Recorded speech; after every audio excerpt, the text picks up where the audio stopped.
자, 우리나라 정부가 480억 원을 들여서 큰 활주로 부지를 샀습니다. 그러나 그곳에 오늘 저희가 가봤더니 커다란 배추 물결이 목격됐습니다. 자, 지금 보시는 장면, 여기가 김제인가요? 구정차장? 네. 전북 김제인데요. 네. 이 국토부가 이 공항 부지로 이렇게 매입을 한 땅입니다. 네. 480억 원을 들여서 이렇게 매입을 했는데, 네. 그런데 이제 공항 부지로 매입은 했는데 공항을 지치를 않다 보니까 네. 방치돼 있지 않습니까? 네. 이 방치할 수 없으니까 이제 주변 농민들에게 그 임대를 해서 네. 일부는 이제 배추를 그 농사를 짓도록 하고 있고, 네. 또 다른 한쪽에서 이제 고구마를 짓는 모습을 볼 수가 있습니다. 자, 비행기가 뜨고 내려야 할 이 자리인데요. 배추와 고구마가 지금 이 곳의 주인이 돼 있습니다. 저희가 지도를 하나 보여드리겠습니다. 이제 위성사진인데요.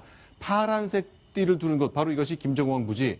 무려 48만 평입니다. 한 15년 전, 17년 전에 샀으니까 지금 돈으로 되면 거의 한 7, 800억 그 이상의 가치가 되는 돈을 들여 산 거네요. 네, 그러니까 매입을 한 시점은 2002년입니다. 네. 국토부가 그 480억 원을 들여서 매입을 했고요. 네. 그런데 이제 이 땅이 저렇게 방치된 이유는 1년 뒤인 2003년에 감사원에서 이제 감사를 했습니다. 네. 그런데 김제공항을 짓는 것은 경제적 타당성이 떨어진다. 네. 그래서 공사를 좀 중단하라라고 이 감사원에서 요구를 했고요. 네. 그러다 보니까 이제 이후에는 그 공항 건설이 백지화가 된 겁니다. 네. 그리고 이제 2007년 들어서 그 건설교통부가 이 김제공항의 이 개항 시기를 좀 재검토하겠다라고 발표를 했고요. 네. 최근에는 이 새만금 지구가 이제 그 앞으로 개발이 될 텐데 네. 여기에 공항을 개발하는 것이 더 낫겠다. 네. 그러면 현재 그 공항 부지로 되어 있는 김제공항은 다른 용도로 활용하는 것이 좋겠다. 이제 이렇게 네. 결론이 난 상태입니다. 그러니까 2002년에 살 때까지만 해도 김제공항 이제 짓겠다는 태도였습니다만 이제는 진짜 수명을 다 한 거네요. 아니, 저 공항은요. 네. 2002년이 아니라 98년도에 결정이 됩니다. 네. 김대중 정부 때 결정이 돼갖고 이제 그 말기에 저 매입을 하게 되고. 네. 그러니까 무슨 얘기하면 정표로서 표를 위해서 했다고 볼 수가 있는 거죠. 저기가 네. 인구가 많은 지역도 아니고 결국 설치해봐야 100인승. 네. 보잉 737기 내리는 활주로 하나거든요. 네. 그러면 지금 문제가 되고 있는 저기 속초공항처럼 굉장히 작은 공항인데 경제성이 없는데 그거를 정권이 바뀌면서 도저히 안 되겠다 하면서 스톱이 된 거죠. 그렇게 보셔야 됩니다. 자, 이렇게 보면요. 이렇게 이제 활주로를 아마 짓기 위한 목적처럼 보이는 것이 이렇게 길다란 땅을 샀거든요.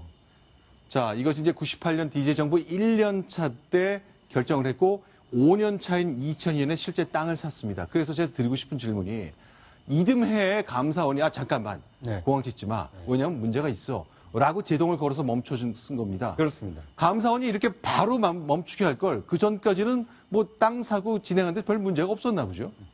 그러니까 이제 아무래도 감사원도 권력의 눈치를 본 거 아니냐 네. 추정을 할 수가 있는 거죠. 네. 그러니까 또 비근한 예로 네. 이명박 정부에서 추진했던 4대강 사업에 대해서 네. 이명박 대통령 재임 중에는 감사원에서 사업 타당성이 있다라고 결론을 내렸지 않습니까? 네. 그런데 바로 박근혜 정부로 정권이 바뀌고 나니까 네. 4대강 사업이 문제가 있었다. 네. 이런 이제 감사원 감사 결과가 나왔는데 마찬가지로 우리나라의 이 감사 기능이라는 것이 네. 권력에는 좀 약한 거 아니냐. 이걸 이제 보여주는 사례가 될 수 있는 거죠. 그러니까 DJ 정부의 정치적 기반이 될 수 있는 전라북도에 있는 김제에 짓는 공항은 대통령 아들 3명이 구속되어 있어서 완전히 힘이 빠진 5년 차까지는 아무 소리 안 타가 그때 결국 5년 차 때 문제 있다고 얘기하기 시작하려는 분위기가 나오는 거고. 김제 지역을 가보시면 당연히 잘 아시겠지만 저기는 공장이 있고 이런 데 전혀 아닙니다. 네. 농촌 지역입니다. 네. 농촌 지역에 지금 김제에서 떨어지지 않은 곳에 저희 전라남도 쪽에도 공항이 있고요. 네. 그다음 충북에도 있고. 여기 김제에 공항이 필요하다는 건 도저히 말이 안 되고 그다음 480억 아닙니까? 네. 480억이면 이게 여러 가지 480억 정부에 투자할 때는 충분히 그 돈으로 수익을 회수할 수 있다고 생각하기 때문에 480억 투자한 거 아니겠습니까? 네. 그러면요, 연 1%, 그 당시 연 1% 이자 훨씬 넘지만, 네. 1% 따져도 1년에 4억 8천만의 수익이 생깁니다. 480억에. 네. 근데 농민들한테 임대가 1억 5천 받고 있거든요. 거기다가 거의 480을 투자해서 벌어들이는 수입이 전혀 없지 않습니까? 공항을 짓든지 해가지고. 그러니까 이거는 국민 혈세 낭비의 대표적인 표본이죠. 자, 그러니까 5년 차 때 배추밭을 전락했습니다. 480억 들여서 산 땅인데 농민들한테 1년에 1억 5천만 원 받고 있거든요. 1% 이자만 받아도 4억 8천 원 받아야 되는데 1%의 3분의 1쯤 받으면서 땅을 놀려왔던 거네요. 예. 그러면 정치인들이 주도한 겁니까? 왜 이런 거죠? 이쪽 지역 유권자들이 서울 가는데 광주 분들은 비행기 타고 1시간 가는데 우리는 고속도로 3시간 걸린다. 이거 전라북도가 전라남도보다 서울에 더 멀다. 감당할 수 있는지 책임져라. 이런 요구가 계속 이어졌던 겁니까? 그러니까 이제 저게 지역의 요구라든지 아니면 이 수요자인 그 국민의 요구에서 시작된 사업이라기보다는 네. 정치적인 어떤 그 정치인들의 그 정치적 목적을 달성하기 위해서 결정될 가능성이 좀 높은 거죠. 실제로요. 예, 천상 차장께 좀 여쭤볼게요. 군산대학교 최연성 교수가 최근에 올 2월 달인데 그 전라북도의 그 민방 JTBC에 나와서 방송하는 모습 제가 직접 들어봤거든요. 새만금 공항에 대한 기대를 아주 굉장히 많이 담고 계십니다. 아마 전라북도 도민들은 아마 비슷한 생각이실 것 같네요. 네, 새만금 공항이 생기면 네. 전북 전역은 물론이고 충청권에 250만 명, 광주 호남권에 170만 명이 100km 반경 안에 들어온다. 아하. 그래서 전북에서 동남아 가기 위해 청주나 무안에 안 가도 된다라고 이제 군산대 교수가 얘기를 한 것이지만 네네. 실제로 저렇게 수요가 될지 지금 국제공항이 우리나라에 4군데 이상이 있지만 실제로 돈 벌고 있는 데는 많지 않거든요. 네. 그동안 여러 차례 지적돼 왔던 것임에도 불구하고 아까 말씀하셨듯이 그 총선이나 뭐 지방선거 이런 것만 되면 표를 얻기 위해 정치인들이 내가 이런 걸 유치하겠습니다.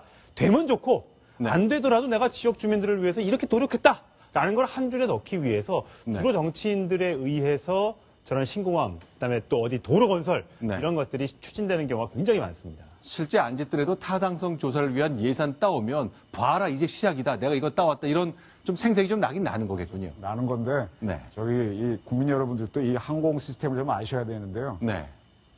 그 우리나라 대한항공이나 아시아나 있죠. 네. 다 돈 벌려고 하는 거잖아요. 네. 돈 버는 공항만 들어가고 싶습니다. 네. 그래서 일본으로 얘기하면 간사이나 나리타나 그런 데 들어가려고 하는데 거기는 자리가 안 나요. 네. 거기를 막 들이밀려고 그러지 널널한 데는 안 가거든요. 그러다 네. 보니까 일본도 옛날에 그저 전 많은 지역에 국제공항 만든다고 했는데 일본 국제공항들이 지금 다 놀아요.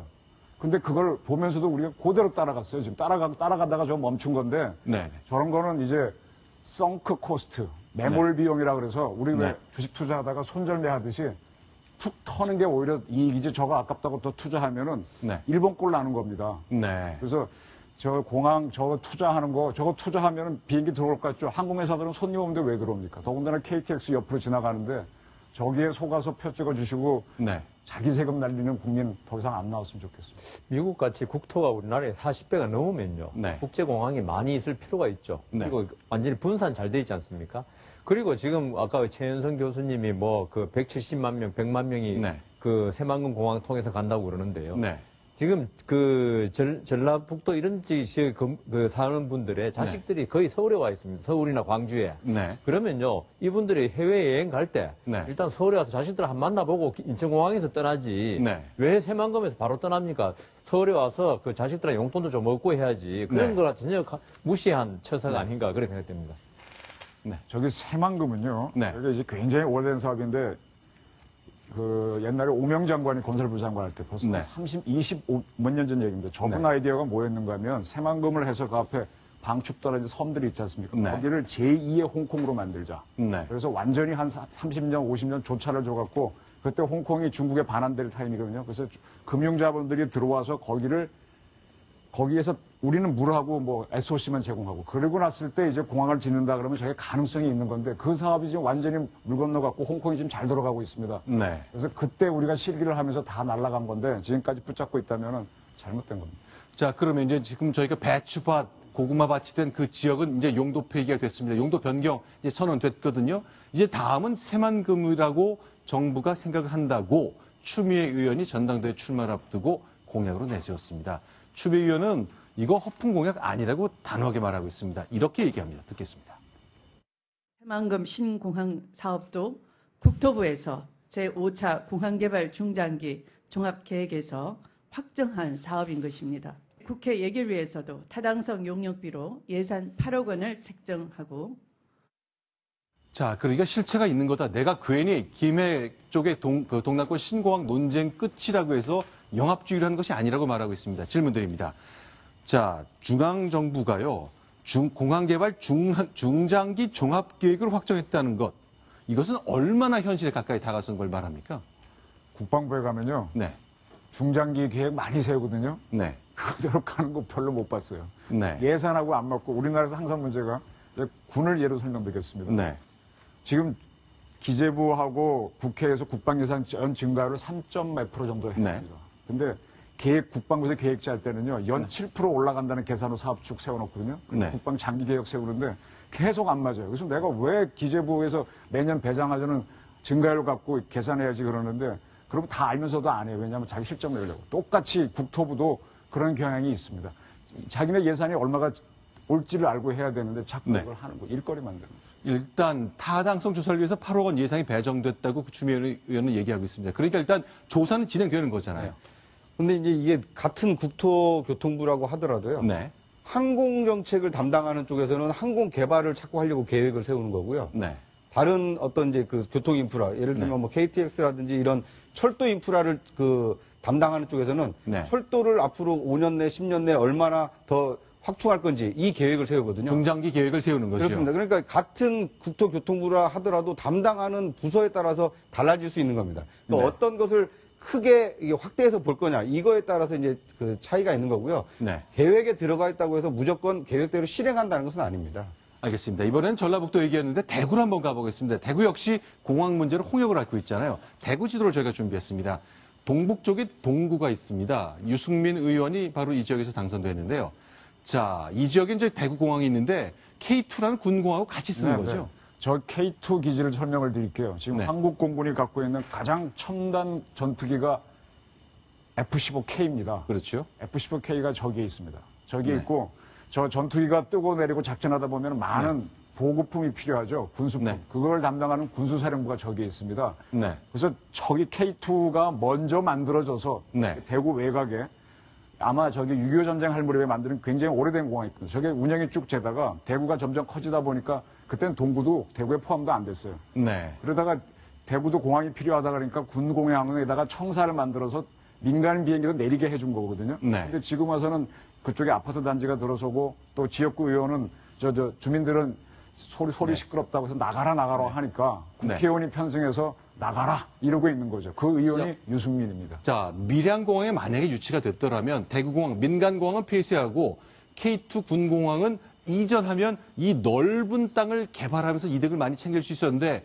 그건 좀 무산된 겁니다. 그러니까 대구 의원들이 소화리를 많이 할 거고 대구 시민들이 당신들 뭐 하는 거냐 이런 욕을 계속 할 거 아닙니까? 속인 거죠. 그리고 지금 누차 얘기했지만 지금 대구 네. 같은 데를 가는데 네. 저기에서 대구에서 아까 김제는 말할 것도 없고 대구에서 과연 해외여행 수요가 얼마나 나오겠느냐. 아시아나나 카리나 네. 아니면 저가 항공성도 얼마나 대구에 내리려고 하느냐를 봐야 되는데 네. 지금 KTX가 잘 다니고 있는데 저기다가 공항을 네. 저걸 밀양으로 옮긴 것도 문제고요. 지금 네. 대구 사람 입장에서는 지금 대구 공항이 훨씬 편리할 겁니다. 밀양보다. 네. 그러니까 지금 저걸 일을 벌렸던 사람들은 밀양 추진했던 사람들은 뭐 곤란하니까 저렇게 떠들고 있는 거지. 네. 대구 시민 다수로 보게 되면 오히려 만족할 수도 있는 겁니다. 그러나 오늘 오전 대구 지역 의원들이 국회에서 만났습니다. 그래서 이렇게 의견을 모았습니다. 대구시장까지 참석했습니다. 들어보겠습니다. 이 대구공항을 존치를 시키겠다 이렇게 발표해놓고 나니까 잘 진행되던 K2 군공항 이전 부분들도 이건 날아갔다 이렇게 해서 지금 대구 경북 민심은 폭발 직전입니다. 국방부는 지금 아직 이렇다 할 이전에 대해서 어떤 방안을 국방부가 갖고 있는지는 아직 내놓고 있지 않는 입장이고요. 돈을 가지고 있는 기재부도 지금 아니 우리도 뭐 보고 못 받았다 이런 식입니다. 밀양 유치가 실패했기 때문에요. 대구 지역 의원들 요구하는 것은 일단 뭐 대구공항, 민간공항 그대로 둬야 되는데 민원이 많았던 군공항은 좀 멀리 좀 보내줬었는데 정부가 좀 돈 좀 내서 옮겨달라 그거잖아요. 원 시장이 지금 저를 잘못 알고 계신데요. 제가 서울을 네. 말씀드릴게요. 네. 대한민국에서 처음 공항이 생긴 무조건 군공항입니다. 네. 처음에 어디 있었는 거면 서울 여의도에 있었습니다. 여의도에 있었죠. 여의도에 군공항을 만들었다가 그것을 김포로 옮깁니다. 서울이 커지면서 김포가 군공항이었다가 그게 김포가 다시 민간공항으로 100% 바뀌면서 그 군공항을 어디로 옮기냐면 지금 서울공항, 성남기지로 옮긴 겁니다. 네. 그러면 그런 것들을 다 누가 해줬는가 하면 정부가 만들어주는 겁니다. 국방부가 하는 게 아니라. 네. 그래서 국가 방위에 필요한 거는 정부가 하는 건데 그걸 저 양반은 지금 자꾸 국방부가 하라 그래요. 네. 저 착각이에요. 저거는 대체부지도 군이 아닌 예를 들면은 대구는 경북이 아니니까 만약 경북에 속했다면 경북도가 땅을 내놔야 네. 됩니다. 저거를 저렇게 해서 선동을 하게 되면은요. 네. 좋은 정치는 아닙니다. 알겠습니다. 이제 전라북도에 있는 그 김제 공항 부지를 샀던 것이 14년 전인데 그 사이 이제 용도 폐기 돼서 변경했습니다. 배추밭과 고구마밭이 됐던 장면도 저희가 보여드렸고 대구공항 놓고도 아직 대구 지역 의원들은 지역 주민들의 마음을 대변해야 된다는 것이기 때문이겠지만 계속 뭔가 중앙정부가 돈을 내서 해결해달라는 요구를 내놓고 있습니다만 기대하기 좀 어려운 상황이라는 게 현재 진단이 맞을 것 같습니다. 자, 지금까지 이 내용 정리해봤습니다. 이정훈 편집위원도 여기서 좀 인사를 드리고 다시 한번 모시겠습니다. 고맙습니다. 감사합니다. 자, 이번엔 네 번째 소식입니다. 순위 확인합니다.